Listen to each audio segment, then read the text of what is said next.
নমস্কার। এই সময় অনলাইনে আপনাদের সকলকে স্বাগত। আমি সুস্মিতা রয়েছি আপনাদের সঙ্গে। আজকে যিনি আমাদের বিশেষ অতিথি, তিনি কখনো ডিস্কো ডান্সার, কখনো বা আবার সকলের প্রিয় মহাগুরু। কলকাতার সেই গৌরাঙ্গ চক্রবর্তী। সেখান থেকে মিঠুন চক্রবর্তী হয়ে ওঠা। না, এ পথ খুব একটা মসৃণ ছিল না তার জন্য। তবে তার এক ছোবলে বহু cinema hit to super hit হয়েছে। শীতের শহরে দ্বিতীয়বার আসছে প্রজাপতি। আর এই প্রজাপতি টু নিয়েই বিশেষ আড্ডায় আজকের অতিথি মিঠুন চক্রবর্তী। কেমন আছেন দাদা? চলছে ব্যাস ভালো খারাপ মিলিয়ে। বড়দিন আসছে, সঙ্গে আসছে প্রজাপতি টু। হ্যাঁ, একদম। প্রজাপতিও আমরা দেখেছি। এবার প্রজাপতি টু ট্রেলার, টিজার সবেতেই একেবারে অন্যরকম মিঠুন চক্রবর্তী। একদম অন্যরকম আর খুব এন্টারটেইনিং ফিল্ম দেখুন। একদম, একদম। সকলেই আশা করি দেখবে। আমি একটা জিনিস বলি যে এই ছবিটা তো আমরা প্রযোজক, পরিচালক, অভিনেতা সকলের সঙ্গে কথা বলেছি। সকলেই বলছিলেন যে আগেরবারে প্রজাপতি দেখেছে কিন্তু প্রজাপতি 2 হ্যাঁ, আরো অনেক কিছুতে ভরিয়ে দেবে এবার। দেবের বাবা আপনি এবং দেবও বাবা। কি বলবেন? এটাই তো ইন্টারেস্টিং পার্ট। দেখুন, দেব বাবা আবার দেবের বাবা, তার মানে বুঝতে পারছেন কিছু একটা গন্ডগোল আছে। খুব ভালো স্ক্রিপ্টিং হয়েছে, খুব ভালো ডায়লগ লেখা হয়েছে, সুহদীপ খুব ভালো লিখেছে। আর আমাদের অভিজিৎ তো ডাইরেকশন খুবই ভালো দিয়েছে। প্রযোজক যিনি, উনি কোনো জায়গায় কোনো কম্প্রোমাইজ করেননি। I am expecting picture will do very very well. একদম। দাদা আমরা যেটা ট্রেলারে দেখতে পেলাম যে একটা খুব সুন্দর আপনার মানে আপনার বলা কথা সেটা হচ্ছে যে মানে যেখানে শোনা যাচ্ছে যে দেব বলছে বাবারা ভালো থাকার জন্য বাঁচে না, ভালো রাখার জন্য বাঁচে। এটা তো আমাদের প্রত্যেকের জীবনে আমরা সবাই জানি যে বাবারা খুব সাইলেন্টলি জীবনে স্ট্রাগলটা করে যায়, কিন্তু সেই স্ট্রাগলটা কেউ টেরও পায় না। আপনি আপনার জীবন দিয়ে যদি বলেন, আপনার জীবনের অনেক স্ট্রাগল সময় গেছে, অনেক পরিশ্রম, অনেক কঠিন পথ, আপনার পরিবার সবকিছুই ফেলে আসা পিছনের দিনগুলোর কথা মনে পড়লে এখনো মনে হয়? মানে সেই সময়টাকে ঘিরে কি বলবেন? সেই সময়টাকে ভয় পাই, অ্যাকচুয়ালি এখনো ভয় পাই। কেননা এত কঠিন সফর, মানে যেটা লোককে বলে বলে বোঝানো যাবে না, অ্যান্ড ফিল তো করাতেই পারবো না, কেননা ইট ইজ সো হার্ড। তো যাই হোক, as a father I live for my children now. কেন আমার স্ত্রী, আমার বাচ্চারা ভালো থাকুক, সবাই যেন নিজের পায়ে দাঁড়িয়ে যায়, সেটাই এখন আশা করি। I have played my innings, so now let them play their innings now.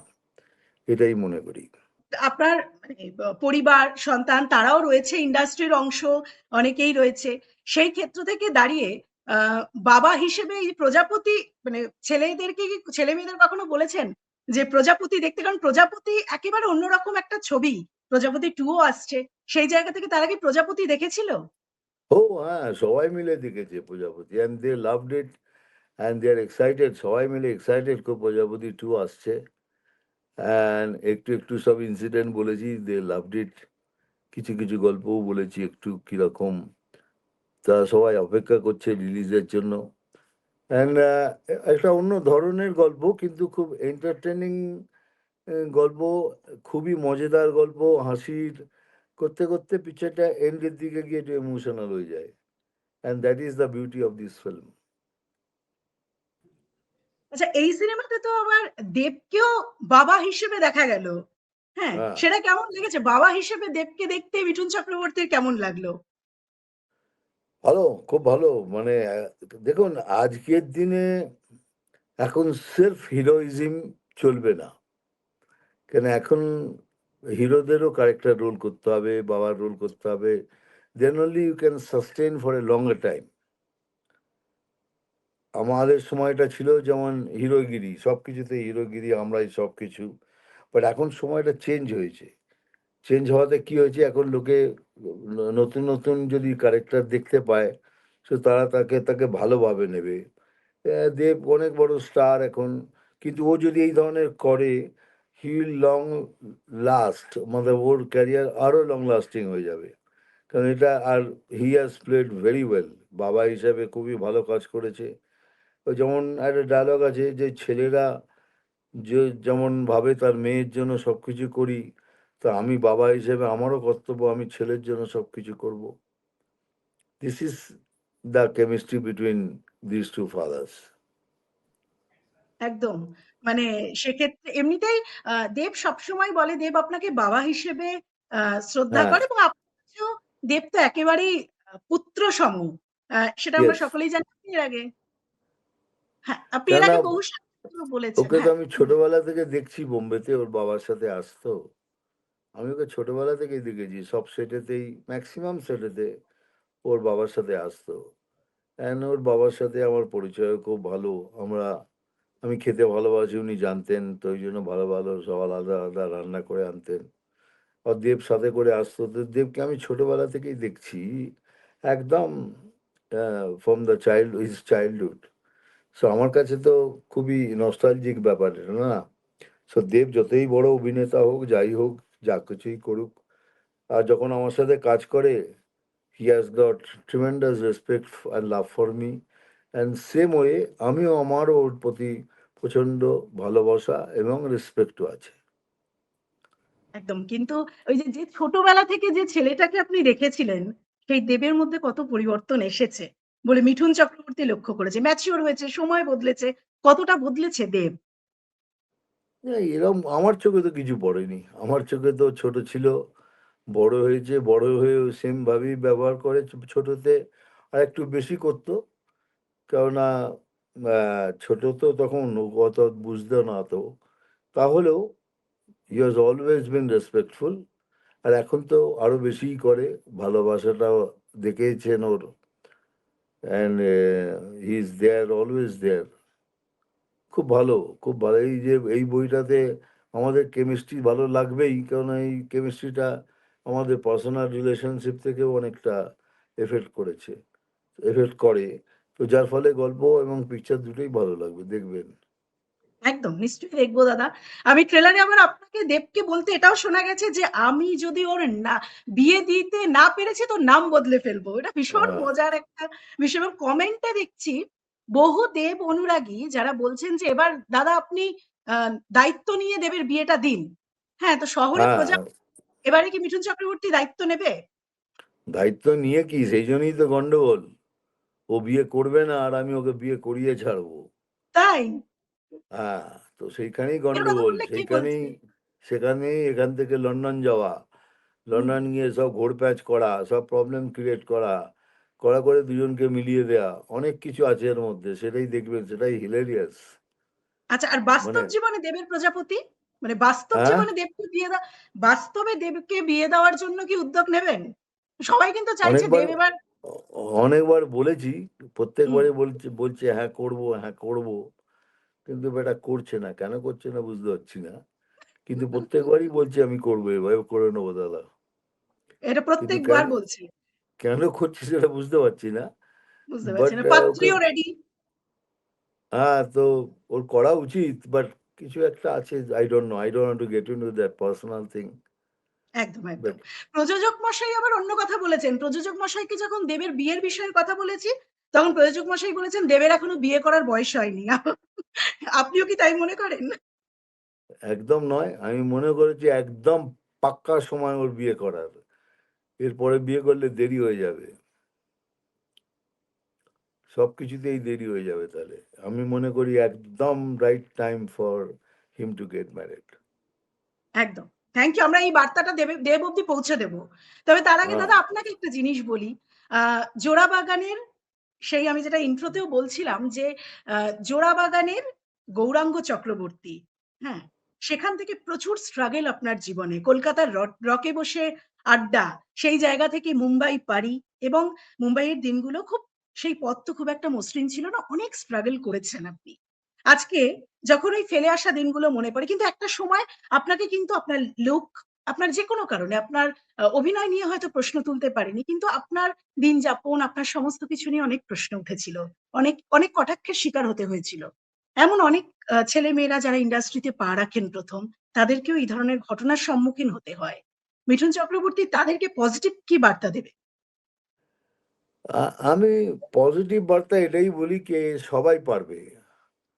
যদি স্বপ্নটাকে ধরে রাখতে পারো তো তোমরাও পারবে। কি হয় মধ্যিখানে স্বপ্নটা গন্ডগোল হয়ে যায়। কখন এই একটা স্বপ্ন দেখে তারপর আরেকটা স্বপ্ন দেখে।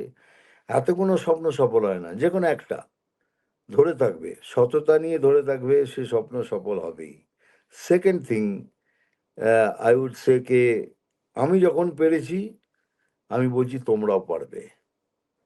So this is my message to everyone. আমি যখন পেরেছি তোমরা সবাই পারবে। খালি স্বপ্নকে আঁকড়ে ধরে বসে থাকো।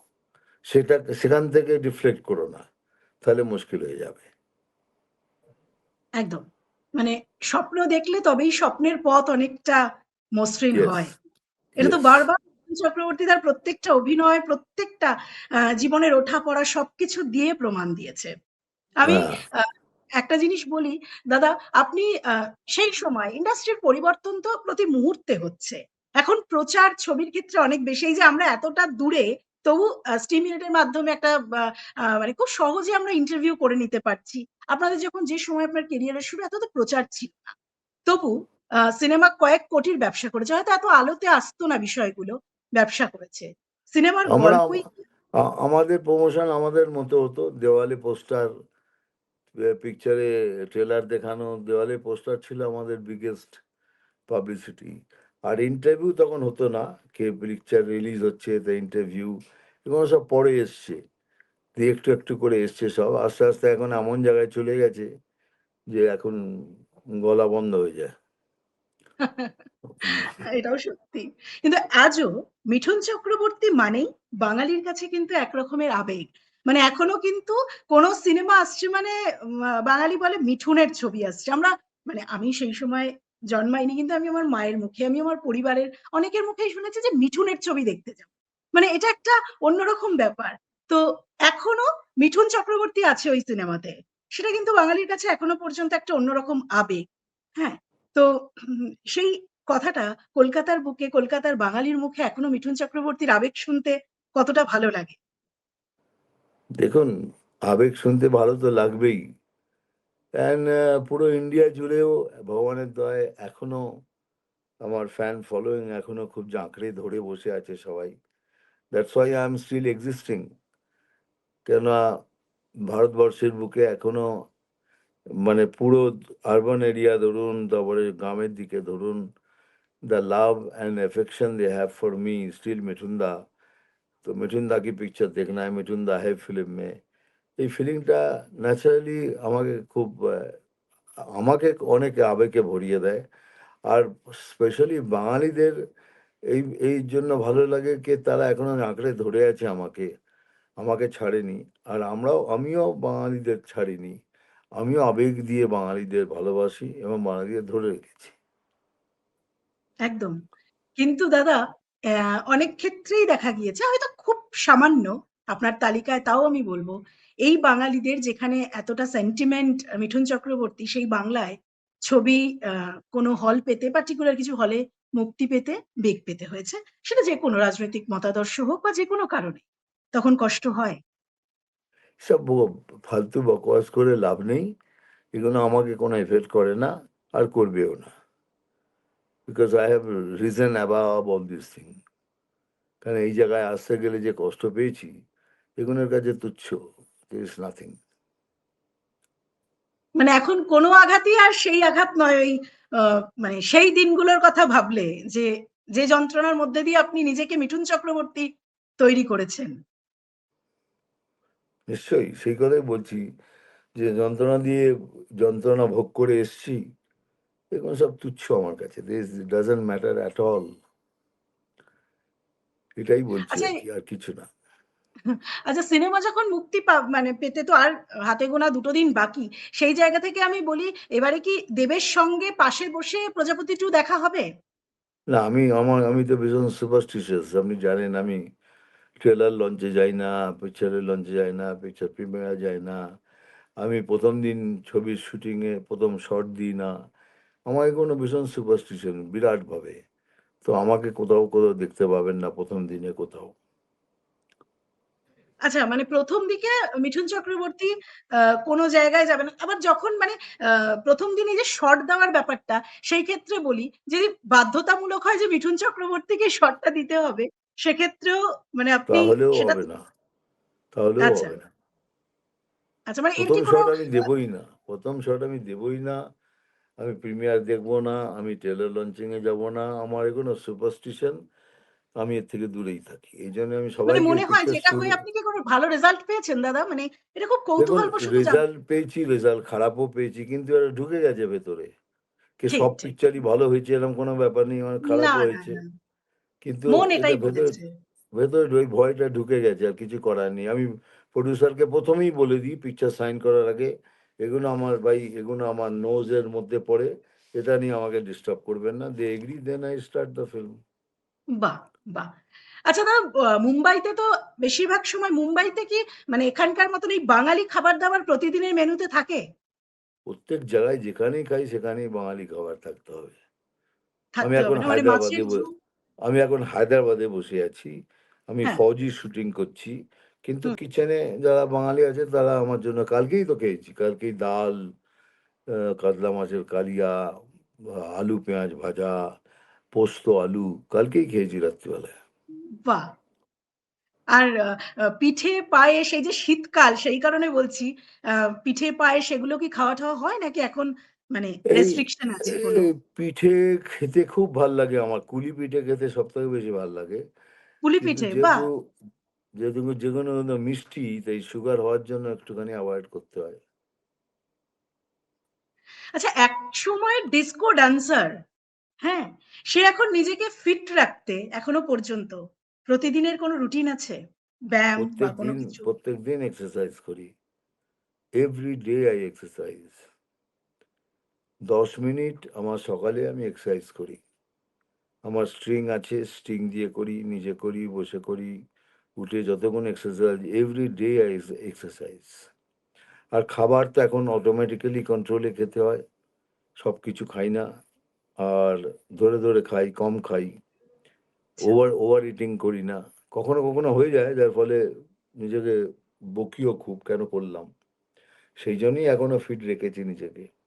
একেবারেই জমজমাট আড্ডা হলো অভিনেতা মিঠুন চক্রবর্তীর সঙ্গে।